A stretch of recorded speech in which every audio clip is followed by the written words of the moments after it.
Hello YouTube, this is Bravo69 Alpha, and today I'm going to be reviewing this 3D cell Maglite.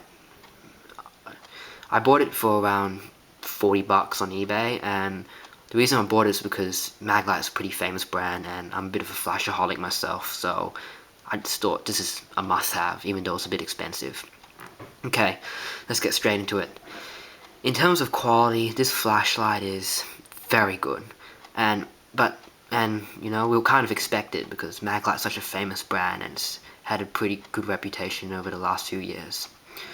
In terms of finish, it's got a hard anodizing finish, which is rather smooth and very high quality.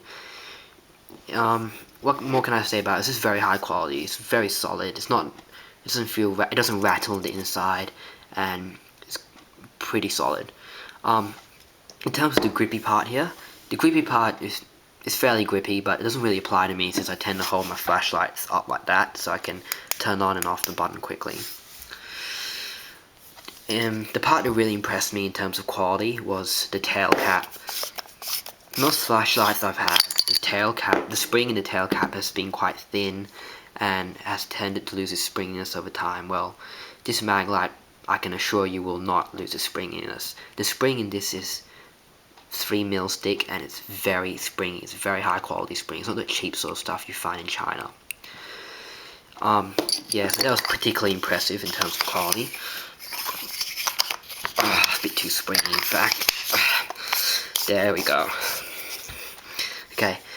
The only real issue that I really have with the flashlight in terms of quality, well, it's not an issue, it's a concern, is that the button here feels a bit, it feels as though it might give way after a while. So if I was using this, you know, maybe for like a lot, for maybe 5 or 6 years, the button will start to go, but it shouldn't really be an issue since I'm not using this flashlight that much, and I use it for home use, so the button shouldn't really be an issue. So yeah. Okay, now in terms of power source, the power source this torch uses is 3 D-cell batteries like this. Now, the fact that its power source is the main contributor to the weight of this torch. This torch is not a light torch, it's a very heavy torch, and part of the reason is because of these 3 D-cell batteries. The advantage, however, that we have with 3 D-cell batteries is that they have longer runtime than our AA batteries. So, which, you know, kind of makes sense since this torch is meant for home use, and we don't want to be consistently changing out our batteries all the time, and weight's not really an important issue when, you know, when we're using this light at home. So that's it for power source. In terms of, now linking up to weight, in terms of weight, this torch is heavy, as I said before. It's mainly due to power source, but it's kind of a really nice and solid weight, and this weight is good for when you come to home use because you can really hit someone with this flashlight. It's nice and heavy and it's got good long run time. But this is not the torch I will bring to camping because it's just too darn heavy, big and long. It's roughly about 30 centimeters long. So, yep, it's not short and it's not light, but it's a great home light because it's heavy and lasts us a long time. Okay, in terms of its reflector, just let me screw this thing on. In terms of its reflector here, its reflector is really good. It's very clear and it's able to put out quite a lot of light. So I'll just show you, and also the reflector is adjustable, which I'll show you right now. This is the reflector. You see the halo around here is rather tight, but if I twist this thing clockwise, you begin to realize the halo begins to spread out, and if I twist it more, it begins to tighten. The reason for this is that it will allow you to adjust what type of light you want to use. So a tight halo like this will give the light a very good throw. However, it will not be able to give good overall lighting. It wouldn't be able to flood an area of light. It will be able to throw it though.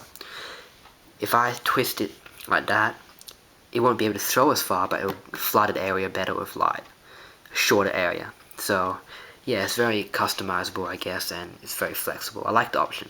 One thing I like about Maglite is its twistable heads. That's the winner for me. Okay, in terms of brightness, this thing on the packet says it's 106 lumens. I believe it is true. It's bright enough for home use, but in terms of camping, I don't think it's bright enough for camping. But if you're using this just for home, which primarily this torch is used for home use, it'll be good enough. What else can I say? Okay, let's talk about cost. The cost of this light is pretty expensive in Australia because everything in Australia is just expensive. But is it worth its money? It's really up to you. I'm a bit of a flashlight enthusiast, so I obviously pay more for a torch than what most people would pay. But in terms of a buy, I'll say this is an okay buy. Its price could be lower, but this is how it is in my country, Australia. And that's really my review of this flashlight. Oh, one more thing. In terms of use, I would use this as a home light only as a home light. It's just too heavy for anything else, but it makes a great home light. And that's my review of this 3D cell Maglite. I hope you found it good. I hope it was a good review, and plenty of feedback and positive comments will be really nicely appreciated. In the future, I tend to do more flashlights, but this is my first video, so we'll see how it goes. So, yeah, thank you. Bravo 69 Alpha, out.